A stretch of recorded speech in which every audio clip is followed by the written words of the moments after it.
एक विशेष विघन। वाद विवाद का अवलंब नहीं लेना चाहिए। भावार्थ, भक्तों के लिए नारद जी का यह उपदेश अथवा निर्देश अत्यंत ही महत्वपूर्ण है। भक्त को तर्क वितर्क तथा वाद विवाद में पड़ने का समय ही नहीं होता। विवाद में पड़ने का अर्थ है अपने प्रियतम प्रभु से उतने समय के लिए अलग हट जाना, विस्मृति हो जाना, पुनः आधारहीन तथा सारहीन जगत को महत्व देना। यह स्थिति भक्त के लिए असह्य होती है। वह अपने प्रियतम को ही विस्मृत कर दे। इसके अतिरिक्त वाद विवाद के निम्नलिखित दोष भी हैं। पहला, वाद विवाद में अपना पक्ष ही सिद्ध करने होने की वासना होती है। यदि यह वासना पूरी हो गई तो अभिमान हो सकता है। यदि असफलता हाथ लगी तो मन गिर जाता है, विषाद युक्त हो जाता है।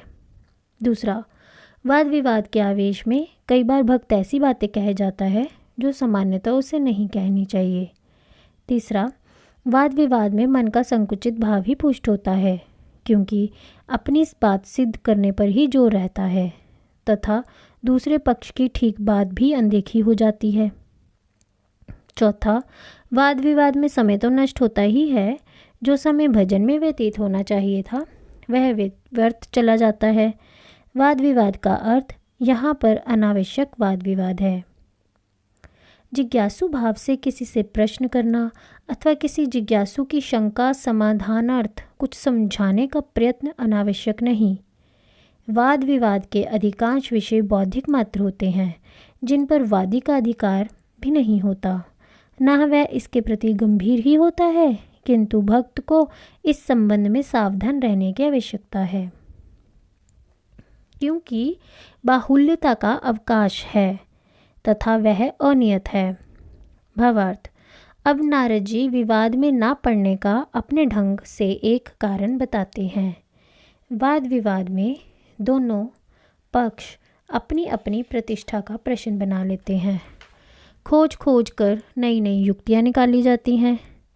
तर्क वितर्क कुतर्क अथवा वितंडवाद से किसी भी प्रकार प्रतिवादी को परास्त करने का प्रयत्न किया जाता है। दोनों पक्ष यह भूल जाते हैं कि परम प्रेम रूपा भक्ति अनुभव का विषय है, तर्क का नहीं। जो विषय अनुभव सिद्ध है वह तर्क सिद्ध क्यों कर हो सकता है? क्योंकि वाद विवाद है तो बढ़ता ही रहता है, उसकी कोई सीमा ही नहीं। दूसरे की बात समझने को कोई तैयार ही नहीं।